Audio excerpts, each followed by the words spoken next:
السلام علیکم دوستو، آج جو کہانی میں ٹائٹل دیکھ کر ہی آپ کو پتہ چل گیا ہوگا کہ آج میں کس بچی کی کہانی سنانے جا رہا ہوں۔ اس بچی کی ماں جب یہ کہانی سنا رہی تھی تب میرے تو رونگٹے ہی کھڑے ہو گئے۔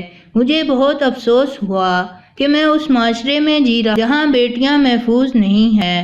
اپنا ہی باپ اپنی بیٹی پر اتنا ظلم کیسے کر ہے؟ یہی تو وہ زمانہ تھا جب ہمارے آقا صلی اللہ علیہ وآلہ وسلم اس دنیا میں نہیں آئے تھے اور لڑکیوں کو زندہ دفنا دیا جاتا تھا یا مار دیا جاتا تھا۔ یہ جہالت ابھی تک ختم نہیں ہوئی۔ ہمارے پیارے آقا نے بیٹی کو رحمت کہا تھا، لیکن اس ظالم باپ کو ذرا افسوس نہ ہوا کہ میں اپنی بیٹی کے ساتھ کیا کرنے جا رہا ہوں۔ خیر، میں آپ کو اس بدنصیب عورت کی کہانی اسی کی زبانی سنانے جا رہا ہوں جو اس نے ہمیں بتائی۔ میرا نام مصباح مشل فاطمہ ہے۔ میں میاں والی کے قریب گرن والی کے علاقے میں رہائش پذیر تھی۔ میری عمر 18 سال تھی اور میرے ابو اور بھائی مزدوری کرتے تھے اور سارا دن میں اور میری امی گھر کا سارا کام کرتی تھی۔ ہم کوئی اتنے امیر نہیں تھے، بس اللہ کا شکر ہے کہ گھر کا گزارا چل رہا تھا۔ میں کوئی زیادہ پڑھی لکھی نہیں تھی، بس قریبی اسکول سے میٹرک پاس کیا تھا۔ ابو اور بھائی کام پر جاتے تو میں گھر کے سب کام دیکھتی تھی۔ چھوٹے بہن بھائیوں کے سب کام بھی میں ہی دیکھتی تھی، لیکن جیسے جیسے میری عمر بڑھ رہی تھی تو اس کے ساتھ ساتھ امی اور ابو پر بوجھ بڑھ رہا تھا اور وہ میری شادی کروانا چاہتے تھے۔ جیسے سب والدین کو اپنی بچیوں کی فکر ہوتی ہے، ویسے ہی وہ میری شادی کی فکر کرنے لگے۔ وہ کہہ رہے تھے اب مصباح کی جلد سے جلد شادی کرا دینی چاہیے۔ اگر کوئی اچھا سا لڑکا مل جائے تو ہم اس کی جلد شادی کر دیں گے۔ پھر ابو نے کسی عورت کو بولا کہ میرے لیے رشتہ تلاش کریں۔ وہ عورت میرا رشتہ دیکھنے لگی۔ اس عورت نے 1-2 رشتے بتائے، لیکن میری امی یا ابو کو کوئی پسند نہیں آتا تھا۔ ایک رشتہ ابو کو پسند آ گیا تھا، لیکن میرے بھائی نے پتہ کروایا تو وہ لڑکا نشئی نکلا اور میرا رشتہ وہاں بھی نہ ہو سکا۔ انہی دنوں ہمارے خاندان کا بھی ایک رشتہ آیا۔ وہ لوگ اچھے بھلے تھے، امی ابو کو بھی وہ لوگ پسند تھے، لیکن لڑکے کی کچھ باتیں بگڑی ہوئی تھیں۔ لیکن ابو کہنے لگے کہ کوئی بات نہیں بیٹا، شادی کے بعد سب سدھر جاتے ہیں، خاندان اچھا ہے، تم وہاں خوش رہو گی۔ میں نے کہا ٹھیک ہے ابو، جو آپ کا فیصلہ ہوگا مجھے منظور ہے۔ پھر وہ لوگ رشتہ لینے آئے تو ان لوگوں نے پہلے ہی مجھے دیکھا ہوا تھا، میں ان کو پسند آ گئی تھی۔ پھر وہ منگنی کی رسم کرنے آئے اور انہوں نے کہا کہ ہم نے جلد سے جلد شادی کرنی ہے۔ امی ابو کہنے لگے کہ ہم 1-2 مہینے میں ہی سب تیاریاں کر کے جلد سے جلد شادی کر دیں گے۔ اس کے بعد گھر پر میری شادی کی تیاریاں شروع ہو گئیں۔ امی ابو بہن بھائی سب خوش تھے کہ مصباح کی شادی اچھے گھر میں ہو رہی ہے، اللہ اس کے مقدر اچھے کرے۔ پھر وہ دن آ ہی گیا جس دن میری شادی تھی۔ دھوم دھام سے شادی کی گئی اور شادی کے بعد میں شاہ زیب کے گھر چلی گئی۔ میں عروسی جوڑے میں بستر پر بیٹھی شاہ زیب کا انتظار کر رہی تھی۔ پھر آخر وہ وقت آ ہی گیا اور شاہ زیب کمرے میں آ گیا۔ آتے ہی اس نے دروازہ بند کیا اور میرے پاس آ کر بیٹھ گیا۔ اس نے مجھے سلام کیا اور میں نے بھی ان کا حال پوچھا۔ اس نے مجھے منہ دکھائی میں انگوٹھی دی۔ پھر اس نے کچھ ایسا عجیب سوال کیا کہ میں حیران رہ گئی۔ وہ کہنے لگا کہ تمہارا پہلے کسی لڑکے کے ساتھ چکر تو نہیں تھا؟ اگر تھا تو مجھے بتا دو۔ میں نے کہا شاہ زیب آپ کیسی باتیں کر رہے ہیں؟ میں نے کہا میرے اللہ کو پتہ ہے کہ میں کتنی صاف دامن ہوں اور میرے ماں باپ نے میری کیسی تربیت کی ہے۔ پھر ساتھ ہی وہ ہنسنے لگا اور اپنا قصہ سنانے لگا کہ میں تو بہت لڑکیوں کو مل چکا ہوں، بہت لڑکیوں سے عشق کیا ہے اور ٹائم پاس کیا ہے۔ میں نے کہا شاہ زیب جو ہو گیا وہ تمہارا پہلا عمل تھا، اب میں تمہاری بیوی ہوں اور اس بات کی اجازت نہیں دوں گی کہ تم کسی لڑکی کے ساتھ چکر چلاؤ۔ آخر کل ہمارے بچے بھی ہوں گے۔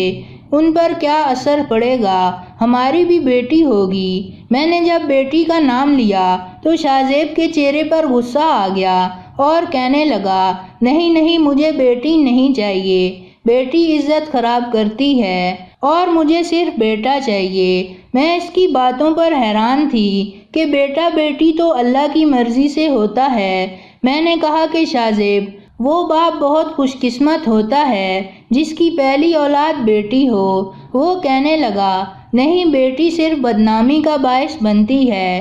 جیسے میں کئی لڑکیوں سے بات کر چکا ہوں، کل کو وہ بھی کسی سے کرے گی اور میری بدنامی ہوگی، اس لیے مجھے بیٹا چاہیے۔ میں حیران و پریشان ہو گئی کہ مجھے کیسا آدمی مل گیا ہے۔ پھر اسی طرح وقت چلتا رہا۔ ہماری شادی 2020 میں ہوئی تھی اور شادی کو کافی عرصہ گزر چکا تھا، لیکن میں حاملہ نہیں ہو رہی تھی۔ جب ڈاکٹر کو چیک اپ کروایا تو ڈاکٹر نے ہمارے ٹیسٹ کیے اور انہوں نے بتایا کہ مسئلہ شاہ زیب میں ہے۔ ڈاکٹر نے انہیں میڈیسن دی اور وہ کھاتے رہے۔ وقت یوں ہی گزرتا رہا۔ ہم اولاد کے لیے ترس گئے تھے۔ شاہ زیب کا تو پتہ نہیں، لیکن مجھے بچے بہت اچھے لگتے تھے، اس لیے میں چاہتی تھی کہ جلد سے جلد میری اولاد ہو جائے، چاہے وہ بیٹا ہو یا بیٹی۔ لیکن شاہ زیب کو صرف بیٹا چاہیے تھا، لیکن میں چاہتی تھی کہ اللہ مجھے اولاد دے دے، چاہے وہ بیٹا ہو یا بیٹی، میں اسے سنبھال لوں گی۔ پھر میری دعا کا نتیجہ نکلا کہ میں کچھ مہینے پہلے حاملہ ہو گئی۔ 6 مہینے بعد جب الٹرا ساؤنڈ کیا گیا تو انہوں نے بتایا کہ آپ کے پیٹ میں ایک بچی پل رہی ہے۔ میں خوش تھی کہ میری اولاد ہو رہی ہے، لیکن مجھے ڈر بھی تھا کہ شاہ زیب کچھ غلط نہ کرے۔ یہ بات میں نے شاہ زیب سے چھپا لی۔ شاہ زیب نے پوچھا کہ بیٹا ہے یا بیٹی؟ میں نے کہا کہ میں نے ڈاکٹر سے نہیں پوچھا کہ بیٹی ہے یا بیٹا، مجھے صرف اولاد چاہیے۔ اس نے بھی اتنا رد عمل نہیں دکھایا اور خاموش رہا۔ پیدائش کے دن قریب تھے۔ وہ کہنے لگا کہ اگر بیٹی ہوئی تو میں اس کو نہیں رکھوں گا۔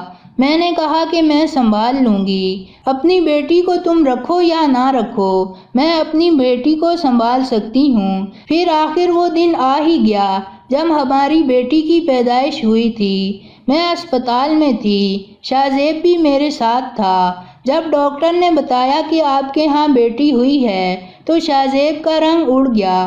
وہ پریشان ہو گیا کہ مجھے تو صرف بیٹا چاہیے تھا، یہ بیٹی کہاں سے آ گئی؟ خیر، اس نے کوئی رد عمل نہیں دکھایا اور گھر واپس چلا گیا۔ میری بیٹی کی حالت ٹھیک نہیں تھی، اس لیے ڈاکٹر نے کہا کہ آپ کو ابھی ایڈمٹ رہنا پڑے گا۔ اسپتال میں ہی میرے ماں باپ آئے، میرے بہن بھائی سب میرے پاس تھے۔ میرے ابو نے میری بیٹی کا نام جنت رکھا اور کہنے لگے، مصباح، میں نے تمہاری بیٹی کا نام بہت پہلے ہی سوچ رکھا تھا کہ جب مصباح کے ہاں بیٹی کی پیدائش ہوگی تو اس کا نام جنت رکھوں گا۔ ہماری جنت بہت خوبصورت تھی، سب لوگ اسے پیار کرتے تھے سوائے شاہ زیب کے۔ شاہ زیب نے ایک بار بھی اپنی بیٹی کو گود میں نہیں لیا تھا۔ یہ اس دن کا واقعہ ہے جب میرے محلے سے میرے چچا جان اور میرے بھائی مجھ سے ملنے آئے ہوئے تھے۔ وہ مجھ سے باتیں کر رہے تھے۔